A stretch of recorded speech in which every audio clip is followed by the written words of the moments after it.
This episode brought to you by MeepleRealty.com, your source for high-quality custom board game inserts. Meeple Realty, think inside the box. The monsters encountered in Kingdom Death Monster have unique abilities as well as anatomies. These bizarre, inscrutable intelligences that these monsters possess are represented in-game through various unique components. Miniatures, story events, unique AI decks, hit locations, resources, and hunt events. Miniatures are included to represent each monster the players will face. At the beginning of a campaign, only the White Lion miniature will need to be assembled, and the other monster miniatures can be assembled as the players get closer to facing them. All monsters should be attached to a 50mm base like this one, even the ones that are close to normal human size, with the exception of the Phoenix.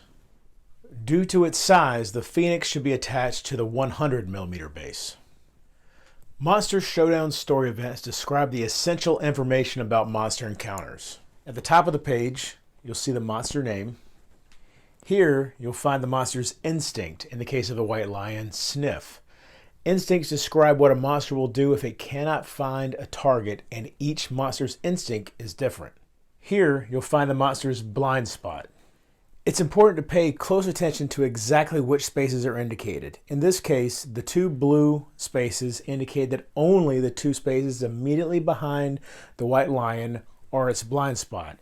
So in this case, the survivor is in the blind spot here or here. However, if the survivor were instead here, she would no longer be in the White Lion's blind spot and could be seen. Monster characteristics and attributes are organized by levels 1, 2, and 3. Monster attributes include movement, toughness, speed, and damage. The monster's characteristics include the monster's level, AI deck, special AI cards, and any bonus tokens. The higher the monster's level, the more difficult it will be, and generally can be expected to have increased attributes across the board. This section right here indicates the composition of the AI decks for different level monsters. In the case of a level 1 monster, it would have 7 basic AI cards, 3 advanced AI cards, and 0 legendary AI cards. We'll discuss constructing the AI deck in more detail in the Showdown phase video. As with survivors, a monster's movement stat indicates the number of spaces it can move. A monster's speed stat is added to the speed listed on an AI card's attack profile, seen here, to determine the total speed of the monster's attack. So in this case, if a level 1 monster were making the claw attack, its speed would be 2. If a level 2 monster were making it, the speed would be 2 plus 1, making it 3. Or if a level 3 monster was making the claw attack, it would be speed 4. The damage stat for a monster is only added to attack profile damages. So for instance, damage of 1 for claw would still be 1 for a level 1 monster. It would increase to 2 for a level 2 monster, or increase to 3 damage for a level 3 monster. As I said before, this is only for attack profiles, which means that this damage for a level 2 or level 3 monster is not added to effects such as grab or any sort of brain damage. In this section here, you'll find any special AI cards that start in play at the beginning of a showdown. It's important to note that these cards are put directly into play at the start of the showdown and not into the AI deck to be drawn later. So for instance, a level 2 White Lion will begin with Cunning, this special AI card, already in play. These special AI cards can change a monster's behavior, attributes, or setup rules. Other modifications will also be listed in this section, such as the White Lion's level 3, which gains +2 accuracy tokens and +1 luck token. These will be taken at the beginning of the showdown and put into play for that monster. A reference card like this is included for each monster in the game as a small portable overview of the monster's characteristics that are fully described in the Showdown section of the rulebook for that monster. You can see here that it includes all the information for level 1, 2, and 3, including the setup of the decks, their stats, and anything they start play with. It also has the monster's instinct right here. On the opposite side of this card is the monster's basic action. The monster's basic action consists of a target action and an attack action with an attack profile. Certain AI cards and certain reactions will call for the basic action to be performed, as you can see here. Also, if the monster has no more AI cards in its deck or AI discard pile, it will perform the basic action. It's important to remember for certain in-game effects that performing the basic action does not count as drawing an AI card.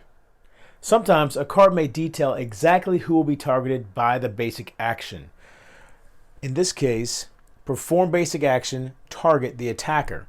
This will override the pick target action of the basic action. So no matter what, the attacker would be the target, even if the attacker somehow was not the closest survivor in field of view.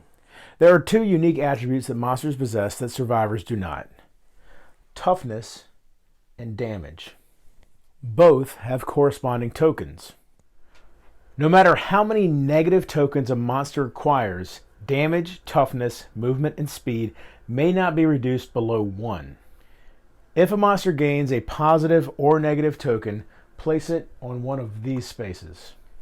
Tokens for movement, speed, accuracy, and evasion affect monsters and survivors identically.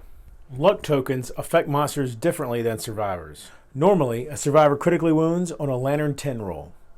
If a monster gains a positive luck token, it will now be impossible for a survivor to critically wound that monster.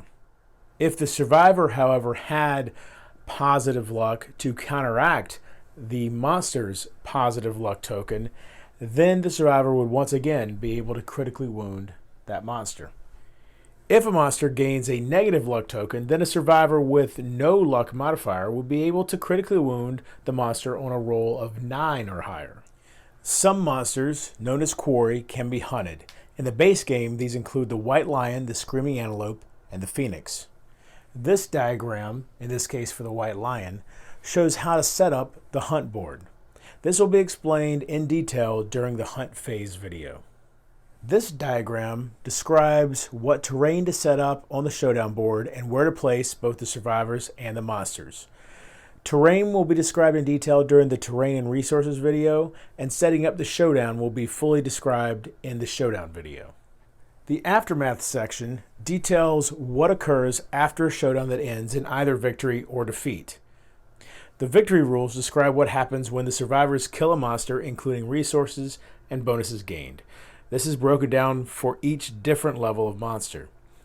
The defeat rules, however, are followed if all survivors are killed in the showdown or run away. Specific rewards gained are described in this section here. The monster AI card system in Kingdom Death Monster is used to create a unique encounter each time a monster is faced. Most of the AI cards located in the deck are unique to each other. However, they all share some of the same characteristics. This crest, which matches the crest on the back of the AI card, indicates which AI deck the card belongs to. Here you'll find the name of this particular AI card. Here you'll find the card level for each card, the most common being Basic, Advanced, Legendary, and Special. There are 4 types of AI cards: Normal, Mood, Duration, and Trait. A card is always considered normal unless one of the other 3 types is listed. More details on these card types and exactly how they work will be discussed during the Showdown phase video. The pick target action determines the monster's target. In this case, the monster would first target the closest threat facing in range. If there was no survivor that met that criteria, then the closest threat in field of view, and if that still was not met and there was no target, the monster would sniff. Sometimes this pick target list will be replaced with a diagram specifying a zone of the board to check for targets. It's also important to note that if no target is found, after performing whatever action is specified by that line, nothing else that follows on the card is executed. This bar with an arrow in it is referred to as a flow. An action following a flow is always performed after the action above it is completely resolved. Flows represent a subtle hesitation or opening in combat that survivors may take advantage of by spending survival. Alerts are represented by this bar and alert symbol. Actions following alerts contain important conditional information that must be considered when determining if an action is performed. Continue to perform any further actions on the AI card unless otherwise indicated. It's also important to note that an alert is not a flow and therefore survival may not be spent during it. Survival, which has been mentioned several times now, will be described in more detail during the Showdown phase video. A move and attack action consists of any monster movement followed by an attack profile. Most often, as seen here, this occurs following a flow following a pick target action. Because of the flow, this allows a survivor a chance to use survival to act before the move and attack action is executed. The attack profile is the part of the move and attack action that lists the speed, accuracy, damage, and any possible trigger of the attack. A trigger, as seen here, explains when to apply any additional effects listed after the attack profile. These effects may change how damage is applied or add follow-up consequences to a successful attack. All rules for attack effects will be contained in a box below the attack profile. Persistent injury actions, like the ones seen here, are conditional actions that replace the normal rules of an AI card. These are only performed when the monster is suffering from that particular persistent injury. When it's performed, all other actions on the card are ignored. Intimidate actions, like the one seen here, hurt a survivor's mental well-being. Intimidate actions most often cause brain damage, but can have other detrimental effects as well. Some AI cards will include definitions on them for terms found on that card, like grab seen here. A definition will always be included within these gray corners. It's important to realize that this is simply a reference for the player and is not an additional action to be performed at the bottom of the card. Combat is chaos. A monster's complex anatomy, its reactions to being attacked, and the unpredictable nature of battle are represented by the hit location deck. Each monster has their own unique hit location deck composed of unique hit location cards. Let's take a look at the common characteristics of hit location cards. At the top of the card, you'll find the name of that particular location, along with card art, which generally is the same for an entire deck of cards.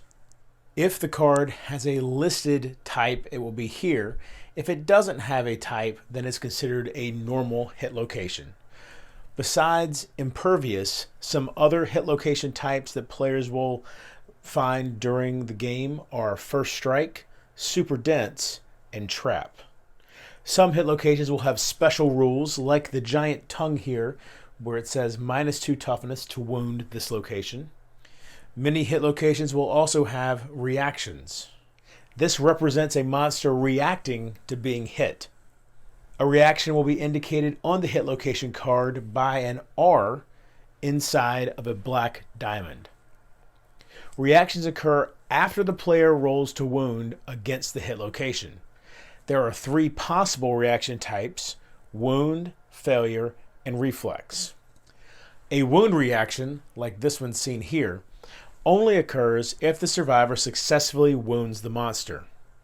A failure reaction, like this one, occurs if the survivor fails to wound the monster. And a reflex reaction occurs whether or not the survivor wounds the monster. Critical wounds are represented by a black diamond with a lantern inside of it. This is then followed by rules which specify what happens when that location is critically wounded. If a location does not have a critical wound symbol, it cannot be critically wounded. When a critical wound occurs, all reactions on that location are canceled. Critically wounding some hit locations, such as the Strange Hand, will result in a persistent injury. When a monster suffers a persistent injury, put the hit location card in play on one of these trait mood persistent injury spaces.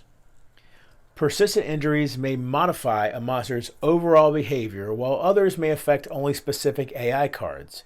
For instance, earlier we talked about an AI card with the persistent injury action for Lost Hand. If Vicious Claw were drawn once this persistent injury was in play, it would trigger that persistent injury action.